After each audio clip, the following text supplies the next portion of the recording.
Assalamualaikum warahmatullahi wabarakatuh. Salam Indonesia, Horas Medan, dan salam Ahoy. Hai anak-anak Indonesia, selamat pagi. Semoga dalam keadaan sehat selalu. Kali ini ingat, pembatas yang terbesar dalam hidup kita adalah pembatas yang kita buat dalam pikiran kita. Kalau kita katakan tidak mau, maka tidak akan sampai pada titik maksimalnya.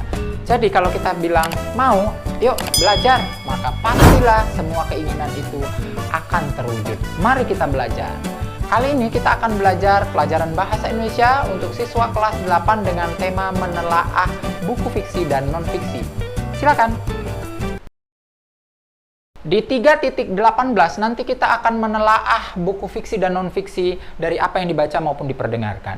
Kemudian di 4.18 nanti kita akan menyajikan bagaimana memberikan tanggapan dari sebuah buku fiksi dan non-fiksi. Tujuan pembelajaran kali ini dalam hal menelaah nanti kita mencoba untuk bagaimana kita mengulas apa sih sebenarnya yang ada di dalam analisis dari sebuah fiksi dan non-fiksi. Dan tujuan terakhir pembelajaran ini kita berharap nanti kalian akan menyajikan tujuan ini dengan cara bagaimana cara kita untuk menanggapi isi yang ada dalam teks ini. Baik Ananda, sebelum kita belajar selanjutnya, Bapak akan menjelaskan ungkapan-ungkapan yang ada dalam setiap buku fiksi dan non-fiksi ini. Ungkapan adalah sesuatu gabungan kata yang kalau digabungkan akan mengandung makna tertentu, dan biasanya ungkapan ini adalah perasaan-perasaan yang berbentuk ungkapan majas. Nah, majas yang dibahas di sini ada dua hal. Pertama disebut dengan majas metafora, dan yang kedua disebut dengan majas simile. Majas metafora di sini adalah majas yang di dalamnya terdapat perbandingan dan perbandingan persamaan sifat yang di dalamnya. Sementara majas simile sama dengan majas yang disebut majas perumpamaan atau disebut juga dengan majas asosiasi. Di dalamnya ini selalu menggunakan kata-kata kunci, bak, ibarat, seperti, laksana, dan bagai. Nah, sekarang kita mencoba untuk menganalisis sebuah wacana berikut ini. Baik, kita membahas tentang bola lampu. Pernah sekali saya memperoleh penyakit cinta lampu dan cinta matahari. Cinta matahari ini tidak beberapa lama, hanya seminggu, yaitu semasa saya masih bekerja antara pukul 8 pagi sampai pukul 5 sore. Kalau saya pukul 1 memperoleh waktu beristirahat untuk makan tengah hari terlebih dahulu, saya memandang mengap-mengap ke langit seperti ikan di daratan. Baru saya pergi makan. Penyakit cinta ini demikian mendalamnya, sehingga sesudah seminggu saya tidak tahan lagi, lalu minta berhenti.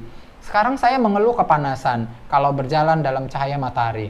Lalu pula ia tidak memberi akibat apa-apa kepada diri saya. Penyakit cinta lampu saya lebih berat, dan saya tidak menyangka-nyangka bahwa ia akan berkesudahan dengan kecewa, geram, malu, angan-angan, dan cerita ini. Beginilah jalannya. Saya tinggal pada suatu keluarga orang baik-baik yang bercita-cita masuk surga dan suka menolong orang supaya mendapat balas jasa.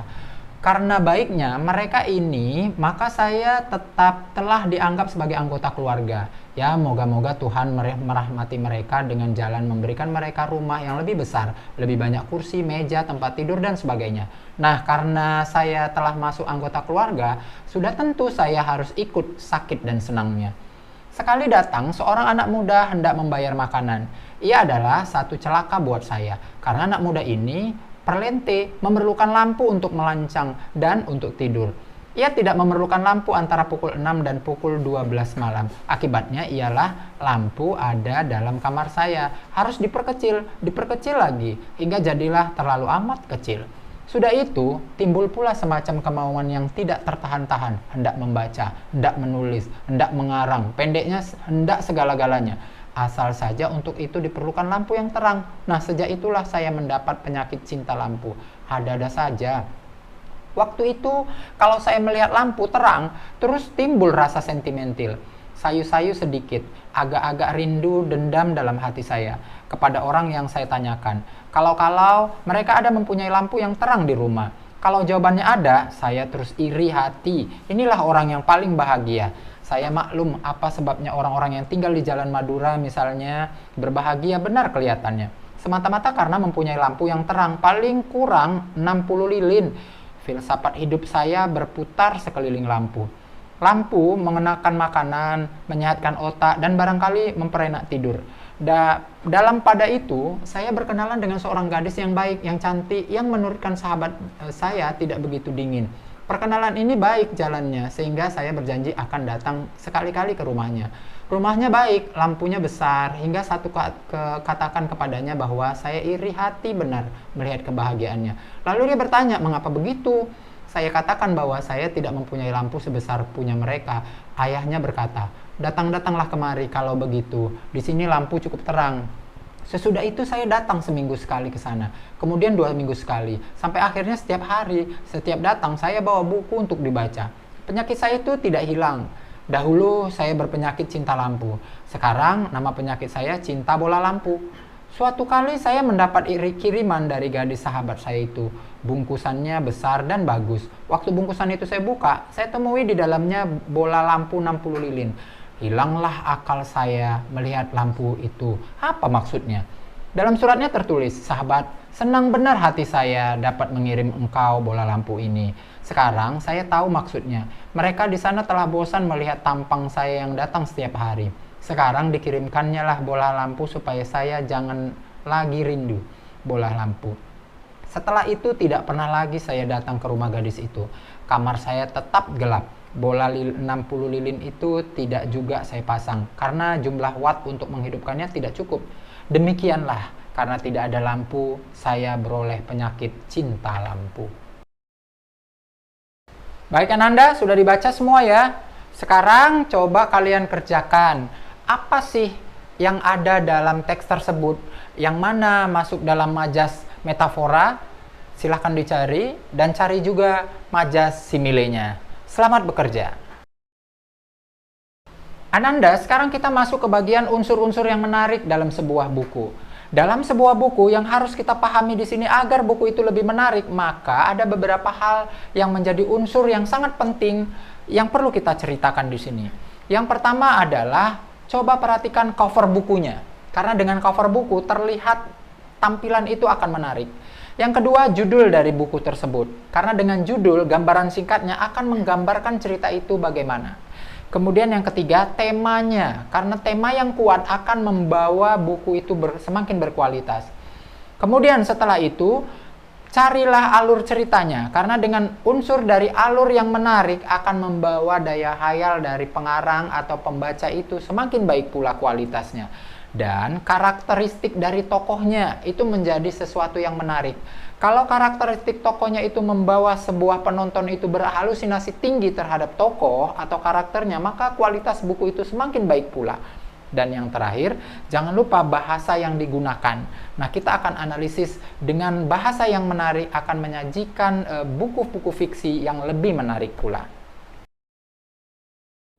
Baik Anda, sekarang kita masuk ke bagian bagaimana cara kita untuk menyajikan tanggapan terhadap buku fiksi dan buku non-fiksi dari apa yang dibaca secara lisan maupun tulisan.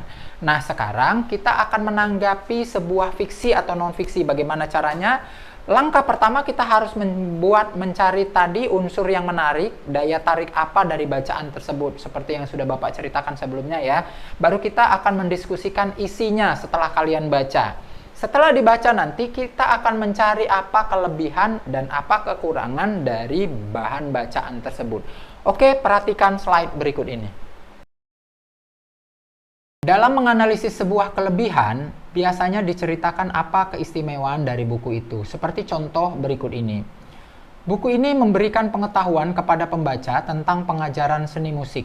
Dari covernya saja, buku ini sudah menarik. Nah, kata menarik di sini sudah nampak bahwa ini kelebihan dari buku tersebut. Dengan membaca buku, kita bisa belajar secara mandiri cara bermusik. Di dalamnya terdapat cara-cara penjelasan yang sangat rinci. Dari buku ini juga bisa kita mengenali jenis kesenian dari berbagai daerah, sehingga membuka mata kita tentang keanekaragaman seni di Indonesia.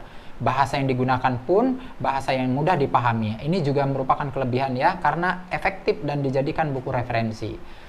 Oke, sekarang kita masuk ke bagian contoh sebuah kekurangan buku. Ingat, kelebihan dan kekurangan yang dibahas tetap harus ada 3 hal. Isinya, bahasanya, dan tampilan fisiknya. Sekarang kita bicara tentang isinya. Penjelasan yang disajikan dari buku terperinci, tapi pembaca kurang memahami isi buku. Secara umum, buku ini hanya menginformasikan hal yang umum saja, jadi kekurangannya seperti itu. Sementara kekurangan bahasanya, bahasa yang digunakan itu sangat kompleks, sehingga pembaca sulit untuk memahami kata-katanya. Di samping itu, kata-katanya itu tidak disertai penjelasan. Nah, kekurangan yang lain dari segi tampilan fisiknya. Gambar yang digunakan kurang banyak sehingga mengurangi peminat pembaca dan warnanya pun kurang menarik atau kurang hidup. Inilah dia contoh dari sebuah kekurangan dari buku. Baik Ananda, sebelum pembelajaran ini diakhiri, Bapak akan memberikan tugas kepada kalian. Silahkan mencari buku baik fiksi ataupun non-fiksi di perpustakaan atau di rumahmu, atau bisa dicari di internet. Kemudian baca dan berikan komentar tentang isi buku tersebut. Nah, cara memberikan komentarnya ingat ya pada slide berikut ini. Ini contohnya. Silakan saksikan.